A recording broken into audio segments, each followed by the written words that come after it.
নতুন বছরে রেশন কার্ডে বাড়তি সামগ্রী ঘোষণা সরকারের।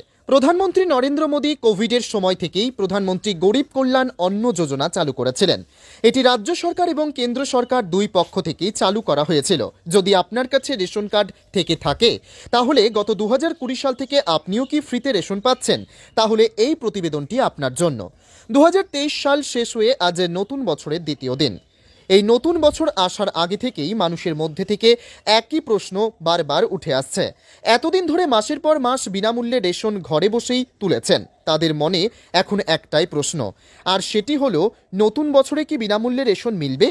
কেন্দ্র সরকার থেকে 80 কোটিরও বেশি মানুষকে কোভিডের সময় বিনামূল্যে রেশন প্রদান করা হয়েছে। এর পাশাপাশি রাজ্য সরকার থেকেও এই সুবিধা তারা পেয়েছেন। তবে নতুন বছর 2024 সাল থেকে কি এই সুবিধা মিলবে? প্রধানমন্ত্রী নরেন্দ্র মোদী জানিয়েছেন, গরিব কল্যাণ অন্ন যোজনা সামনের 5 বছরের জন্য গরিবরা এই সুযোগ পাবেন, অর্থাৎ রেশন পাবেন। তাহলে বলা যেতে পারে আগামী 5 বছরের জন্য মানুষ বিনামূল্যে রেশন পাবেন। সেই সব মানুষদের মুখে আরও 5 বছর বিনামূল্যে অন্ন জুটবে।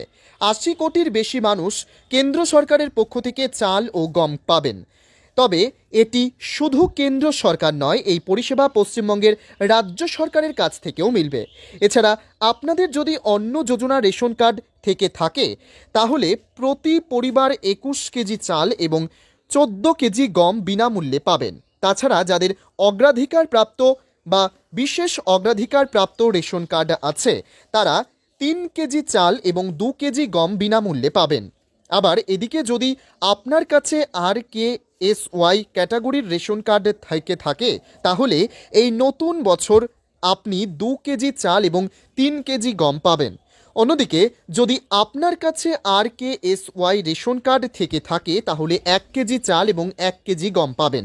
এছাড়াও স্পেশাল প্যাকেজের অধীনে বাড়তি রেশনও দেওয়া হবে, যেমন পশ্চিমবঙ্গের পাহাড়, চা বাগান, টোটো, আইলা, জঙ্গলমহল এবং সিঙ্গুর এদের নাম স্পেশাল প্যাকেজে রয়েছে। আপনি যদি এই জায়গাগুলির মধ্যে কোনো একটি জায়গার অধীনে পড়েন তাহলে এই বাড়তি রেশন দ্রব্য পাবেন।